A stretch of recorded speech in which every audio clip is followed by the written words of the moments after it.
I'm Tom from DIY Live Tech, and today I'm testing the Swiffer Power Mop on some really bad stuck-on stuff on the floor here. So one of the things I love about the Power Mop is that it has these little mopping pieces to the pad, and that lets you really scrub in a way that you couldn't with the Wet Jet and other Swiffer products. And even with a traditional mop, I think this does a better job of absorbing those stains. So let's try it out. So I'm gonna put this down on the floor. You can see I've got like some stuck-on stuff. I've got some sand and things on the floor of my laundry room here.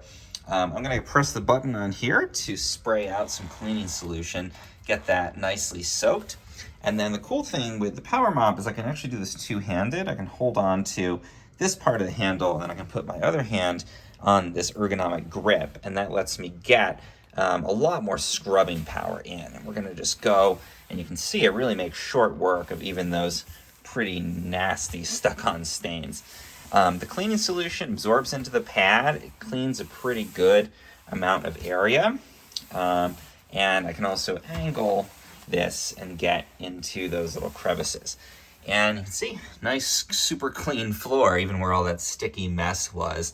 And I think that's down to, again, those little cleaning, mop pieces to the pad, but also that ability to just use two hands, use the ergonomic grip, really put some force into it, get some power going on, as the name implies, and get that floor super clean.